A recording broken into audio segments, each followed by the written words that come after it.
శరశ్చంద్రకాంతిర్వరాభీతి శూలం శృణిం హస్తపద్మైర్దధానాం భుజస్థ విభూషం వరాభ్యాహి యజ్ఞోపవేత ముదో అధర్మపుత్రి కరోత్వాసురీర. శ్రీ గురుభ్యో నమ. సింహి అపరాజిత మహామంత్రాలయం. అహం కమలానందనాథ. మంత్రశాస్త్రం మొత్తానికి ఏదైనా ప్రయోగాన్ని తృతీయంలో ఆచరించాలి అంటే, లేదా ప్రయోగ బాధ చతుర్థంలో కలిగిన ప్రయోగ బాధ నుంచి విముక్తులు అవ్వడానికి శాస్త్రంలో చాలామంది పండితులు కేవలం కాళీని మాత్రమే అభివర్ణిస్తూ ఉంటారు. అంటే కాళీ విద్యలతో మాత్రమే పరప్రయోగాలు తొలగించవచ్చు అనుకుంటారు.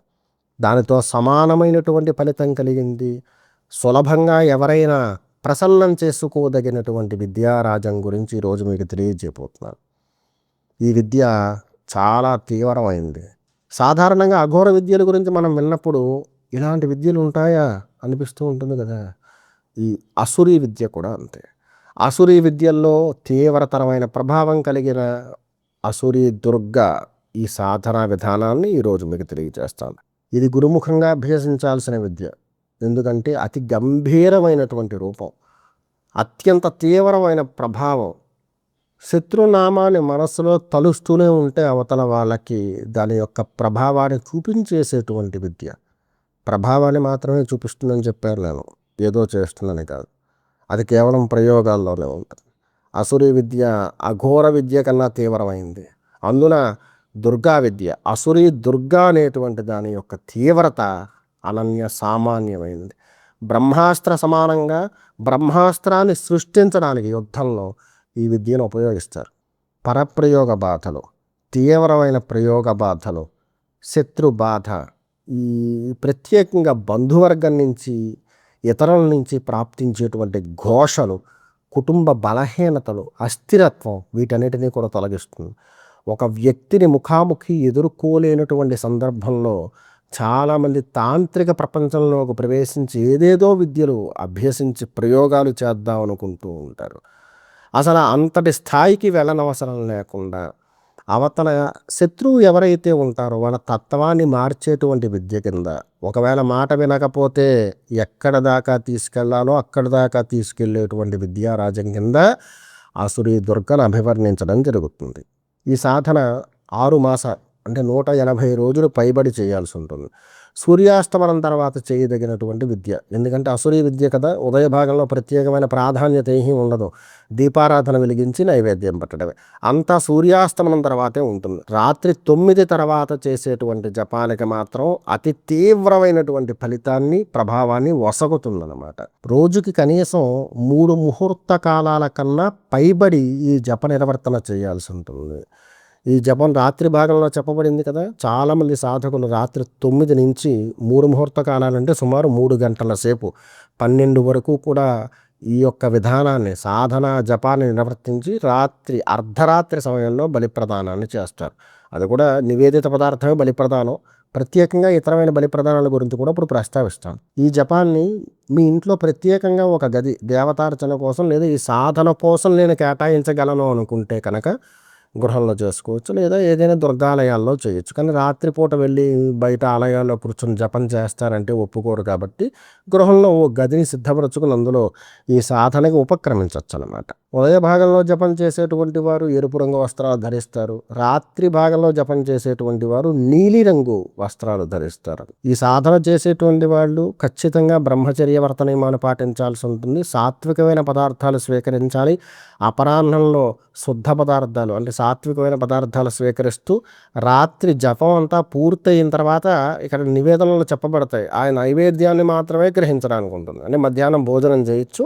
రాత్రి జపం అంతా పూర్తయ్యాక బలిప్రదానం ఇచ్చిన తర్వాత నివేదన చేసిన పదార్థాన్ని గ్రహించవచ్చు. ఈ మంత్ర జపానికి కాళరుద్రాక్షమాల, కపాలమాల అంటారు. దాన్ని ఒంటి కొమ్ముతో చేస్తారు. అవి బయట చాలా దొరుకుతూ ఉంటాయి. అది నిజమైంది అయితే గ్రహించండి. అది చాలా పెద్దగా ఉంటుంది.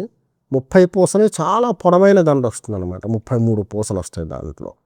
ఒకవేళ అలాంటిది లభిస్తే కనుక దాన్ని ఉపయోగించవచ్చు. తాంత్రికంలో తీవ్రంగా ఈ మంత్రాన్ని ప్రేరణ చేసేవారు దంతమాల ఉపయోగిస్తారు. కపాలమాల కూడా వామాచార విధుల్లో గ్రహించినటువంటి అస్థి నుంచి సిద్ధపరచుకున్నటువంటి మాలను ఉపయోగిస్తారు. పశ్చిమ దిశగా తిరిగి రాత్రి భాగంలో ఈ జపం చేయాల్సి ఉంటుంది. అవిస, వెప్ప, ఆముదం ఈ నూనెలు కలిపి వాటితో దీపారాధన వెలిగిస్తారు. కొంతమంది వామాచార పూర్వకంగా లేదా తీవ్రమైన ప్రేరణ చేసేవాళ్ళు దీన్ని శ్మశాన సాధన కింద కూడా కొనసాగిస్తూ ఉంటారు.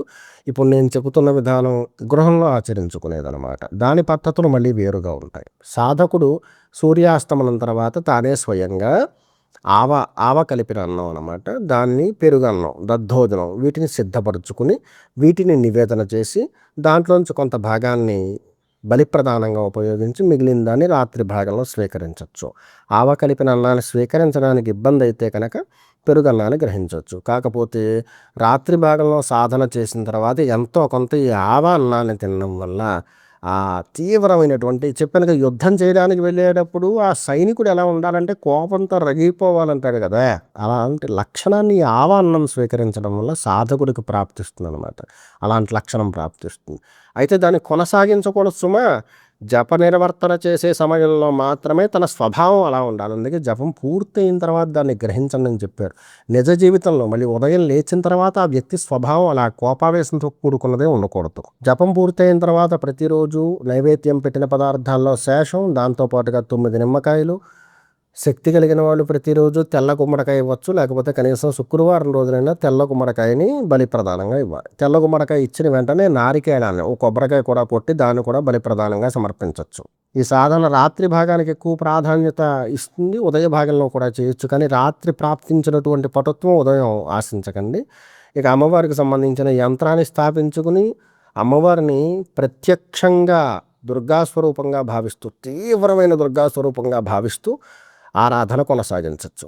ఇక పంచోపచార పూజలన్నీ కూడా చెప్పాను కదా, దీప ప్రమిదికే చేయాలన్నమాట. ఈ పంచోపచార పూజ చేసేటప్పుడు ఎరుపు రంగు పుష్పాలు, అలాగే నీలిరంగు శంఖ పుష్పాలు ఉంటాయి కదా, అపరాజిత పుష్పాలు అంటారు, వాటిని ఉపయోగించుకుని పూజ నిర్వర్తన చేయొచ్చు. జపం చేసేటప్పుడు పూర్వం మనం పూజాదిగా నిర్వర్తించేటప్పుడు ఎరుపు రంగు అక్షతలు ఉపయోగించవచ్చు. ఇక మనం భూతోచ్చాటనకి ఈ జప నిర్వర్తన కోసం చేసేటువంటి పూజల్లో భాగంగా ఉపయోగించే అక్షతలన్నీ కూడా ఈ ప్రత్యేకంగా రక్తాక్షతలే ఉపయోగించవచ్చు. వాటిని కుంకుమ, ఆవ నూనెతో కలుపుకొని సిద్ధపరచుకుని ఉంచుకోవచ్చు. సద్యస్కాలం అక్కర్లేదు, ఎప్పటికప్పుడు కలుపుకోక్కర్లేదు. ఇక మంత్రన్యాసం విషయానికి వస్తే దీనికి ఋషి ఆంగీరసుడు, అంటే ఆంగీరసుడు ప్రబోధించినటువంటి మంత్రాలన్నీ కూడా ఇవన్నీ అధర్వణంలో ప్రధానంగా ఉంటాయి. అధర్వణంలో అన్ని ప్రయోగ విధులు ఉంటాయి. ఆంగీరసుడు ప్రబోధించిందే అంగిరసు. అలాగే ఈ అసురీ తుర్కు కూడా ఆంగీరసుడు ప్రబోధించింది. అంటే ఆయన సృష్టింప చేసినటువంటి మంత్రం కింద దీన్ని చెప్పచ్చు. దుర్గా మంత్రాల్లో అత్యంత తీవ్రమైన ప్రభావాన్ని కలగజేసేటువంటి మంత్రాలు ఆంగీరసుడు సృష్టించడమే. విరాట్ ఛందస్సు, ఓం బీజం, స్వాహాశక్తి, షట్కర్మ ప్రయోగాధికార సిద్ధ్యర్థం, లేదా ఆ షట్కర్మంలో ఎటువంటి ప్రయోగం కోసం దీన్ని ప్రేరణ చేయాలనుకుంటున్నారో దాన్ని ఉద్దేశించి జపే వినియోగ. ప్రయోగ విధులు స్పష్టంగా గురుముఖంగా తెలుసుకున్న తర్వాత మాత్రమే ఈ మంత్ర సాధనకు ఉపక్రమించాలి. ఇది ఉపదేశం లేకుండా పనికిరాదు.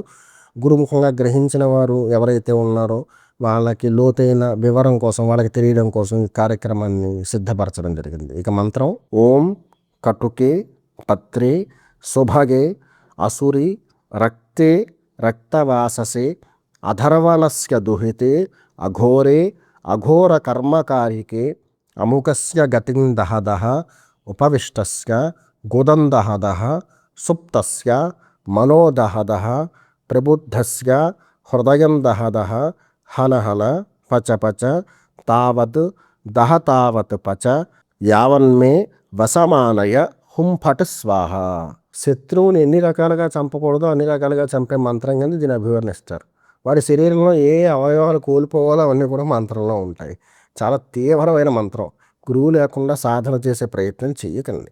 ఎందుకంటే ఇందులో ఆంగిరసుడు ఏమని చెప్పాడంటే అంగిర కన్నా ఇంకొంచెం ఎక్కువైంది అని చెప్పాడు. ఇంకా తీవ్రంగా వెళ్ళిపోతుంది, ఆగ్నేయాస్త్రి కన్నా తీవ్రంగా వెళ్ళిపోతుంది అలా అసురీ దుర్గ. అందుచేత ఒకవేళ నిజంగా సాధన చేయాలనుకుంటున్నారా, ఈ నియమాలు పాటించుకోగలిగితే కనుక గురువుని ఆశ్రయించి వారి ద్వారా మంత్రగ్రహణ చేసి శ్రద్ధగా సాధన చేసే ప్రయత్నం చేయండి.